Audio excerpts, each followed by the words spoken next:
Hi guys, welcome back to your channel. Thank you to all the subscribers. Nevese vanoona vachilike. Thank you so much. Please don't forget to share.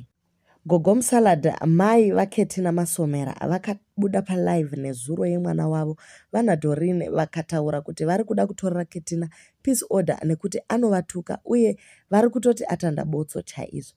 Ngatizvinzwirei zvaanotaura tisati tatanga kutaura nyaya yacho. Handitodi kutaura naye nyangwe ndikanzi ndafa Kete asauye iwe wakataura ukati unoripa unofamba wachindireva mumota mese apa ndine ndasvika ndokinura musaruni ndotsvaira ndoruka ondinyima mari oti vanhu vese vandituke kundidedzera mapurisa ekundidzinga.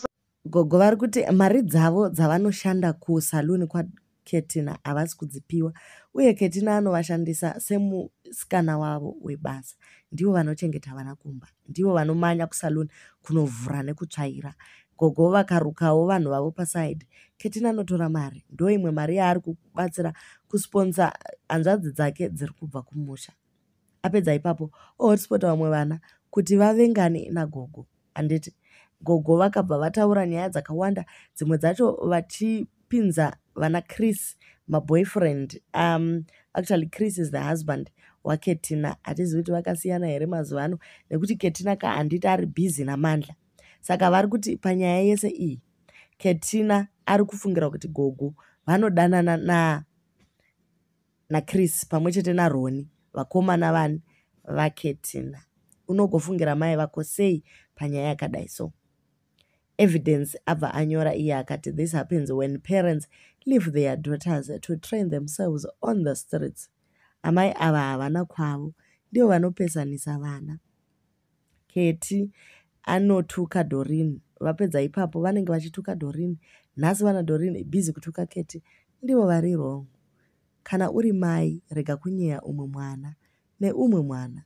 Ndo zvinoita Gogo musakangamwe. There was a live yavakaita 2 months back. Live yanga yairwadza moyo. Gogo vachitaura kuti weketi hausi mwana wekwaMasomera. Muchiri kurememba vakatuka zvakare Dorine vachiti Dorine hana musoro, ane mwana wake ari Down syndrome or something like that. Ivava Gogo. Nhasi vana Dorine vari kutuka Keti. Unoshaya kuti ndiGogo vakaita sei, havagoni kubatanidza vana vavo. Vari kuti ivo havachisina basa naKeti naBeni ari ikoko kuIreland. Vakungotaura nevana vavo vari kuno kuAfrica nekuti vana vari uko vese vabatana naKeti kuvavenga. Kuvanogovengerwei Gogo kana vachiita zvakanaka? Gogo vanofanira kumbotorerwa foni nekuti zvimwe zvavanozotaura palive vamwa futi doro havazomboiti semunhu mukuru. Chihera also added to a comment akati imi ndimai vani vari right in her right sense will do live vachifukura hapwa zvakadai. As much as Ketina ari wrong, this mbuya is also very wrong. Unorayira sei vana yet you insult people with vulgar. Kana mwana akakuita the same unoti zvabva kupi? Unogoti zvabva kupi sei iwe uri iwe unovadzidzisa kutaura zvakadai? Ndinotomunzwisisa zvaari kutaura kuti vana they copy exactly what you do. Saka iwe ukava munhu wekutukana vana vanoita exactly that. Keti akatodza mai vake ava. Finish. Gogo ava vane problem. 1 minute vanenge vachituka vachikuzana naKeti. Now vava naDori vakutuka family yese. Family iyi ine drama. Izvi zvabva zvazobuda kumafira kureva uko kuti Gogo vanyora ivo vanga vataura Gogo vakati ivo vari kuda kutsvaka peace order. Handiti ndarwadziwa nhasi Gogo vafunga kutorera Ketina peace order vodemba kuti vakauyirei kuIreland. Ketina akasvika pakudeedzera polisi kuti Gogo vadzingwe musaluni. Vedway vanopa Ketty masters achishungurudza vabereki vevanhu muri kunzwa sei? Saka vana Ketina they do this kuti vawane masters. Okay, muchiri kuona remember nyaya yekwaswaga iyaya yekuti the more the stars the more the money. Vanoita $200 per live one, $300. So Ketty usually creates content achitukana namai vake, but besides that masters aya atinopa Ketty zviri kumuratidza kuti zvinhu zvaari kuita zviri tori wise. ari kutodya mari nazvo zvokutuka mai vake. Asi musakangamuka kuti kutukana kwavanenge vachiita uku, chero ukanzi vari kucreata content, zvinhu zvinogara muhana memubereki. Iko zvino gogo hazvipereri palive chete, anozoenda out there Ketty onovadzinga musaluni. Unotamba uchifunjunguka uchitinyadzisa, chinyadzisa Brandon. Zvire munhu. Vabasa neweni. Samboti Dori ndio wakandivengera. Ukati bypass ari kupangara mutaura na Dori. Iwe ndakambokuti usataure na Kairi. Yana achasvika kumba kwako ikoko. Kudya munhu. Mahepisi angu kundikandira mahepisi kurongonora. Uri wanditi tengai futi. Uchindibhadharisa rendi futi 200.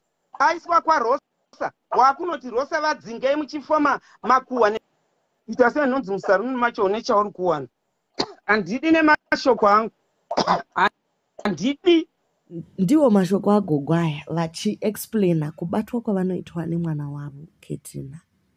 Vari kuti ivo havabvumidzwi kana kutaura naDoreen, because vakataura naDoreen vanobva vatsamwisa Ketina uyo asingadi munin'ina wake.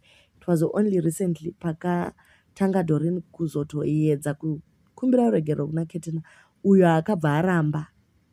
Doreen ambopinda muchipatara akwirirwa neBP akazvimba muviri wese, achiedza kuti vagone kudzokerana, asi Ketina akaramba. Gogo havabvumidzwi kana kutumira Doreen mari, zvakaoma. Ivo gogo vari kuhotel vakanogara kure naKetina because vatambudziwa ambuye. Inzwai pavari kutaura vega kuti ivo vanonzi kwai vanorara naRoni vedu wega. Notaura ndinorara naRoni, ndinorara naKrisi, zvibhonda zvaunonongera zvivanhu zvakatofa. Vabasa neweni manje so. Basa naye ina hana chandakamutadzira ndakamurerera vana. Iye uyu wekupedzisira ndakamurera ndakazoregera apinda kuchikoro. Kuda kundijairira kundibhula nemunomu. Ndoonekwa ndoenda mukoti nemwana. Ndakamboda kuinda mukoti futi akakumbira regera anozviitisa uyawe.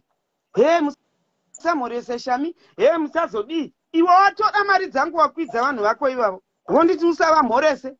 Kana muchitaura na Dori bvai, iwe woti unomutya. Handiti iwe ndiwe wandiri kuripira mhosva dzako. Ndakakubhuroka runga ndine makore manga nichitaura newe. Kundivengera kuti nhai mabhadharire vana vaDhori chikoro, kondobhadharira vana vana.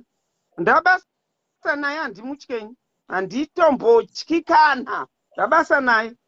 Gogo vari kuti vakakumbira havo kuti vadzoke kuZimbabwe vazorarama life yavo sezvavanga vachiita before Ketina avatora. Ketina blocked the whole thing akati gogo imi munorwara hamugoni kuenda kuZimbabwe. And this is because Ketina anoda kuti gogo vamusarire nevana. Nekuti child care inodhura ikoko kumhiri. Varwadziwa gogo. Tisati tapedza nyaya gogo. Gogo vabva vaburitsa nyaya evidence Chihera vachiti ivo akasveta vamwe baba kusvika vafa. Kuri kutonzi evidence ane ngozi. Iye evidence wo akabva atukana nagogo akati migogo mune ngozi nekuti gumbo renyu rakakuvara maenda kunoroya mukadona mutswanda. Gogo ndo pavaburitsa nyaya kuti aiwa ka evidence ini ndinokuzivira tunyaya twako nekuti waimbotambaka nevana vangu. Ndo pavaburitsa nyaya kuti aiwa evidence akaenda nemumwe murume kuhotel ndokunomusveta murume kusvika afa. Saka evidence Chihera ane ngozi yainayo. Aiwa zvinzwiri. Pari kudiwa munhu ane ngozi. Handiti. Kotangwa ini zvonzi amai imi muri kunzi mune ngozi. Makatemwa gumbo muchibva kunoroya. Ini ndobva ndati aiwa ina ndambotemwa gumbo rangu ndakadonha mungoro. Yatosvika pana Chihera. Obvunzwawo kuti nhaiwe Chihera. Ko iwe uri kunzi une ngozi. Iyo otaura kuti ina handina ngozi ini asi pane munhu wandakatora ndichida kunomukwidza ndege boyfriend yake. Akasvika naye uko amukwidza ndege akasvika naye akamuisa murumu akamupa burongo. Amupa gombo akatanga kumuyamwa akamwa masperms ake ese. Murume uyu akafa. Akayamwa neropa rese. Saka anonzi ane ngozi ndeupi? Ina hangu ndakaremara ndadonha mungoro. Vane vachiti interview anonzi ane ngozi ndiani ndiye. Mashoko makukutu kubva kuna gogo. Mukazivirwa nyaya dzenyu nechembere, mukangova pafoni makaura, gogo vakuburitsa evidence dzinotyisa dzevasikana madays avanga vachiri kurura mumastreets. Okay guys, so vabvunzwa nevanhu kunzi gogo dai machitsiura Ketina arege kuramba achitukana nevanhu. Ketina released a video achituka vabereki vamaititi achiti imimi maibwanya munofarira kuti mwana wenyu abude, maimurata mufarira kuti mwana wenyu abude. Iye akabira vanhu akataura mashoko anorwadza kutuka mamwe mavara acho hatigone kumadzokorora ipo pano. Gogo vati ivo havakwanisi kumutsiura Ketina, atova beyond redemption zvekudaro. Vati haa musikana haatsiuriki, saka bheta vachingosiyana nazvo vanyararewo. Zvashata izvozvo zvinenge zvichiitwa nemwana wenyu Keti. Saka tongoti hamene kuti Keti ndiani ungaburukawo akamudzidzisa Keti kuti asiyane nezvekutukana nevabereki. Iye munhu anoshinga kutuka mai vake haangazorwadziwi nekutuka mubereki wemwe munhu. Zvakashata izvozvo. Asi mushonga haarairike, handina zvandingaitewo, ndakagara muno. Haarairike, ndakatobva kudhuze nekwake, ndomurayira sei? Mungambomukwanisi gogo, asi zvakaoma kana iri ngozi chaiyo iri pari, ingozi hombe chaiyo.